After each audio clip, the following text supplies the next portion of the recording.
Hey, folks, it's Nate, and it's time I got back to the drawing board. Today, I want to make a video response, for lack of a better term, to a recent video I saw from Professor Geek. I'll link that down below. The specific topic of this video was about being a responsible critic. It was a pretty interesting video, and I think I largely agreed with what he said in it. I also tend to think that just saying, I liked this movie is not very good criticism. I don't know if I would call it irresponsible criticism, but I don't necessarily agree with everything Professor Geek says. I'm now for a disclaimer. I'm not super familiar with Professor Geek's body of work, so he could have addressed the questions I'm going to ask in this video elsewhere. And if he has, well, no harm, no foul. I was just really curious. This is not.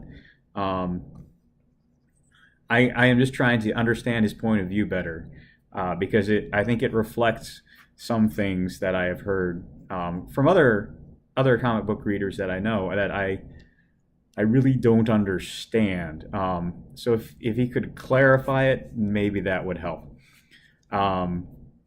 Now, this relates specifically to criticizing a film or other work as a part of mythology. And his specific example was the Wonder Woman film, where Diana's position as an ambassador of Themyscira was removed. And I see what he was saying when he says you can't really do Venom, do Venom without Peter Parker, and that makes sense to me. Oh, another disclaimer: I'm not a hardcore comics guy. I have a very casual acquaintance with comics, so yeah, I'm probably going to display some ignorance of the deep comic history as I frame this. Most of my familiarity with comics comes from reading trades that I got from the library. I grew up in a very frugal household. We didn't spend a whole lot on entertainment, so yeah, I've done a fair amount of catch up, but I just don't have the investment that a lot of old school comic hands do. So that said, let me frame Professor Geek's objection to Wonder Woman as I understood it. He objected to Wonder Woman not being portrayed as the ambassador of Themyscira, and this, he said, undercut the mythos. Now, I'm not super familiar with Wonder Woman. I've never read a Wonder Woman trade. Pretty much, I know her character from the Justice League cartoon, where she was also not an ambassador of Themyscira. So I would not have even picked up on that as a major part of her character. I guess I can understand how not being an ambassador, not having that kind of political clout or diplomatic immunity, might change the way she interacts with, government and law enforcement from time to time. My understanding of the character was that she's not as much of a vigilante as, say, Superman or Batman. So I'm not sure how big a change of that would be. Certainly, she probably wouldn't be as politically connected, given that she's not an ambassador. But also given that they kind of wanted to do a big time jump, I can kind of understand why they didn't do it. So I guess my question is, does the fact that it was left out of Wonder Woman's first outing automatically disqualify it? For an example, I want to use in contrast, or as an example of why I think it doesn't. I want to use Action Comics 775. What's so funny about Truth, Justice, and the American Way?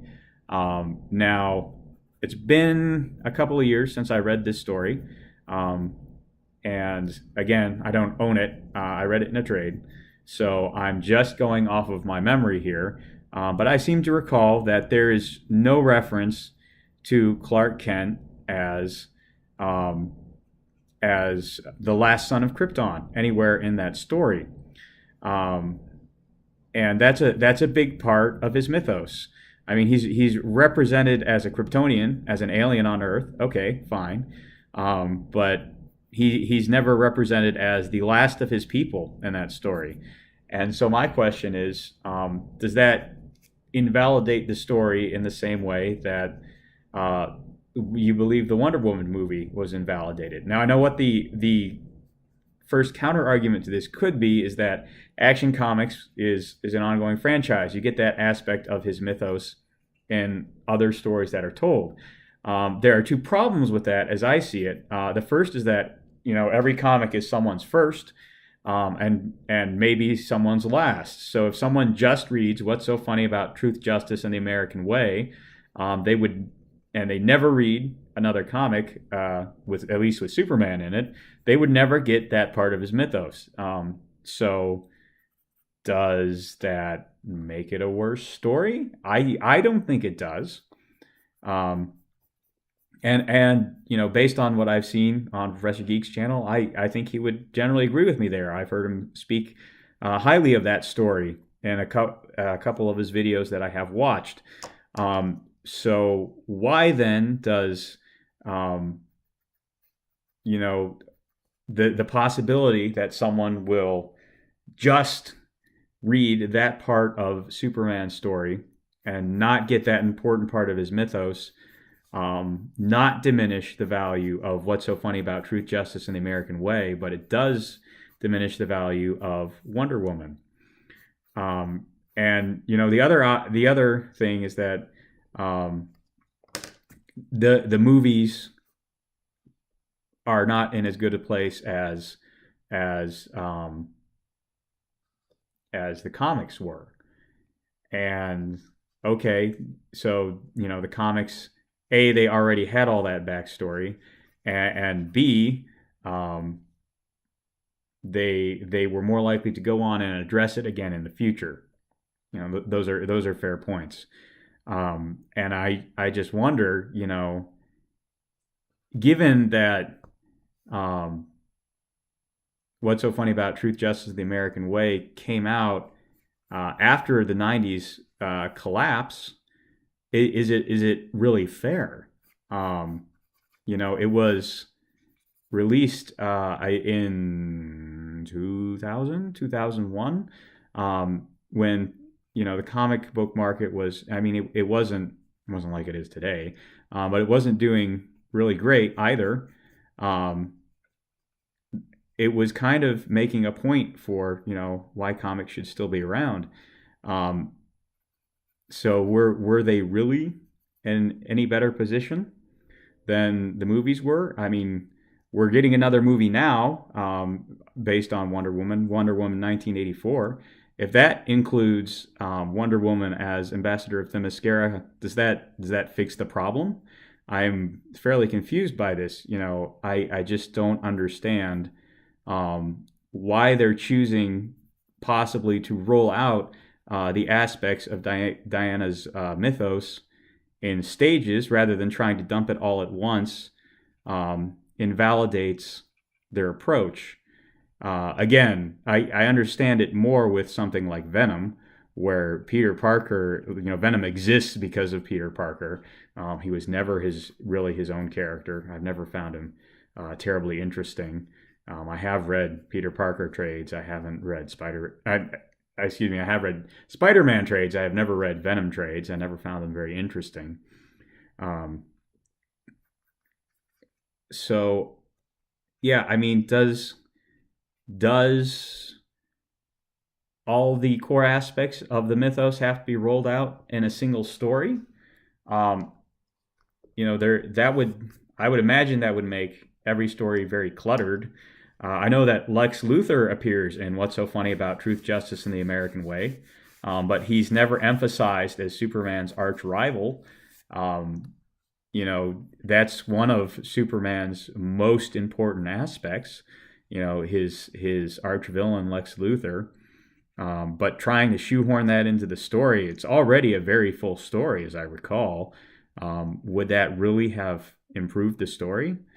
I guess I know movies have a little more time to breathe than a single issue of a comic book.